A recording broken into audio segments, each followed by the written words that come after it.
Nəfər deyir, anam dünyasını dəyişdi, alim idi danışan deyir, anam dünyasını dəyişdi, gətirdim, qoydum qəbrə, adamlar da yığışmışdı, qəbrə özüm düşdüm. İndi anası dünyasını dəyişənlər bilər də, hə? Qəbrə deyir, özüm düşdüm, deyir, anamın üzündən deyir, çəkdim kəfəni, qoydum deyir, torpağa, deyir, qoyanda deyir, hələ gördüm bir fürsət yarandı, başladım danışmağa. Dedim, xanım Zəhra, anam sənin xidmətçilərindən olub ha. Özü də alimdir, bir ömürdür xanım Zəhradan danışır. Dedi, nə olar qiyamətdə, qəbirdə sən özün qarşılanamı. Mən şahidəm ki, vaiz idi. Mən gedirdim xutbə eləməyə, gec gələrdim. Gəlib görərdim, anam oturub qapının kənarında. Dedi, bala, niyə gec gəldin? Deyərdim, Hüseyndən xutbə eləyirdim. Dedi, bala, narahat deyiləm.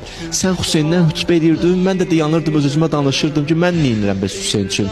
Dedim, bax, mən də Hüseynin əzadarının yolunu qapıda gözləyirəm ki, Hüseyn, anon Zəhra inşallah qiyamət günü məni qarşılayır.